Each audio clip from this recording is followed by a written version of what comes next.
আজকে আমরা টেন্স পড়ব। টেন্স টেন্স মানে ক্রিয়ার কাল বলা হয় বইতে, কিন্তু ক্রিয়ার কাল কথাটা ওভাবে না বলে যদি বলা হয় কাজ করার সময়, তাহলে সেটা ভালো হবে।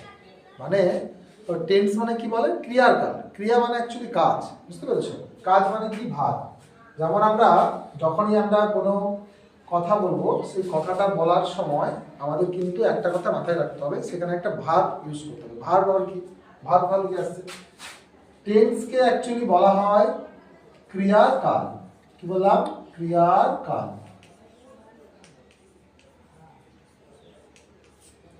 কিন্তু ক্রিয়ার কাল এটা বইতে লেখা আছে এরকম, কিন্তু এটা অ্যাকচুয়ালি সহজে বুঝতে হলে কাজ করার সময়কে বলা হয় টেন্স। কাজ করার সময়, বুঝতে পেরেছো? কাজ করার সময়টা কি হবে? আরো টেন্স মানে অনেকে টেনশন লেগে যায়। টেনশন নেওয়ার কিছু নেই। টেন্স মানে সোজা জিনিস। টেন্স মানে অ্যাকচুয়ালি কাজ করার সময়, কাজের কথার উপর গুরুত্ব দিতে হবে। কাজ, কাজটা কি দেখো আমি বলছি, তারপরে অন্য কিছু বলছি। যখন আমরা কোনো কথা বলবো না, সেই কথাটা বলার সময় আমরা টেন্স ইউজ করি, মানে কাজ করার সময়কে উল্লেখ করি। সময় যদি না উল্লেখ করি তাহলে তো কাজ কখনোই বোঝা যাবে না, তাই তো? আমরা বলছি আমি ফুটবল খেলি, যদি বাংলাতে বলি আমি ফুটবল খেলি, যদি এটা বলা হয় আমি ফুটবল খেলি, তাহলে একটা বাক্য বলছি আমি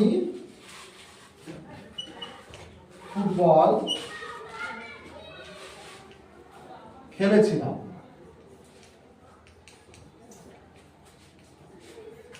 আরেকটা বাক্য বলবো আমি ফুটবল খেলবো। সহজে টেন্সটাকে বোঝার জন্য প্রথমে এগুলো একটু বুঝতে হবে, তারপর টেন্সের অনেক কিছু ভিতরে সেগুলো বোঝা যাবে। তাহলে প্রথমে আমাদের সাধারণভাবে বুঝতে পেরেছি কি করে বুঝবো। এবার সাধারণভাবে বুঝতে হলে কিভাবে বুঝবো, এইটা দেখে বুঝলেই বুঝতে পারবো, সহজেই বোঝা যাবে। টেন্স মানে টেনশন নয়, টেন্স মানে অ্যাকচুয়ালি সোজা জিনিস, কাজকে মনে রাখতে হবে। দেখো এই যে বাক্যগুলো, এগুলো বাক্য বলে, তাই না? এই বাক্যগুলো কিভাবে তৈরি হয়, ওয়ার্ড দিয়ে তৈরি হয়। বাংলাতে লিখেছি এটা, এটা ইংরেজিতে করবো, কিন্তু বাংলাটা বুঝলে ইংরেজিতে বুঝতে পারবো, বুঝতে পারবো। বাংলাটা কি আছে? তাকে এখানে লিখেছি আমি ফুটবল খেলি। এই যে তিনটে শব্দ আছে, এটা একটা শব্দ, এটা একটা শব্দ, এটা একটা শব্দ। এই তিনটে শব্দের মধ্যে দেখো একটা শব্দ এখানেও আছে, দেখো আমি ফুটবল খেলেছিলাম, আমি ফুটবল খেলবো। প্রতিটাই তিনটে করে শব্দ আছে, কিন্তু তিনটে করে শব্দের মধ্যে এদের তিনটে শব্দ আছে, দেখো দুটো শব্দ সবার কমন আছে, মানে একই রকম। আমি ফুটবল, আমি ফুটবল, আমি ফুটবল এরকম আছে। কিন্তু আমি ফুটবলের পরে যে শব্দটা আছে, এই শব্দটা কাজ বোঝাচ্ছে। কাজ, এই যে কাজ বলেছি না, টেন্স মানে কাজ। তাহলে এই তিনটে বাক্যে দেখো কাজ বোঝাচ্ছে। কোথায় কাজ বোঝাচ্ছে?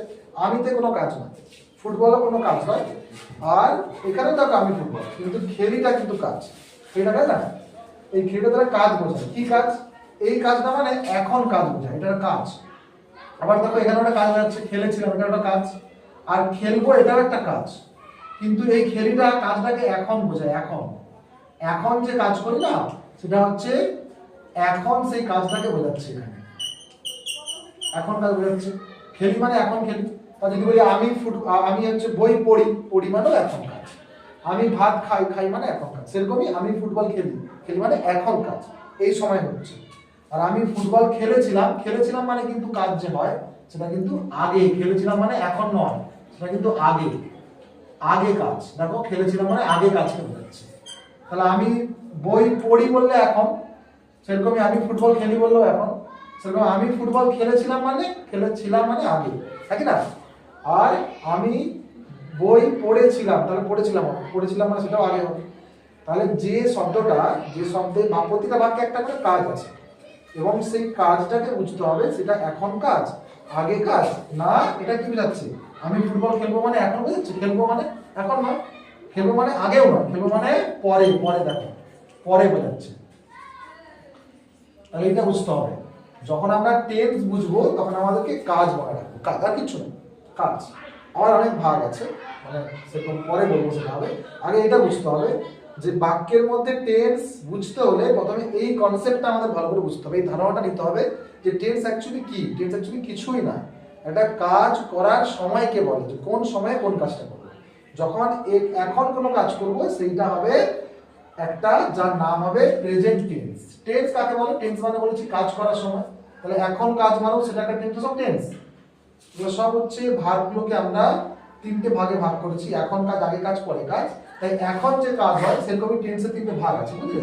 টেন্সের তিনটে ভাগ এই কাজ অনুসারে হয়। এখন কাজ মানে সেটাকে বলা হয় প্রেজেন্ট,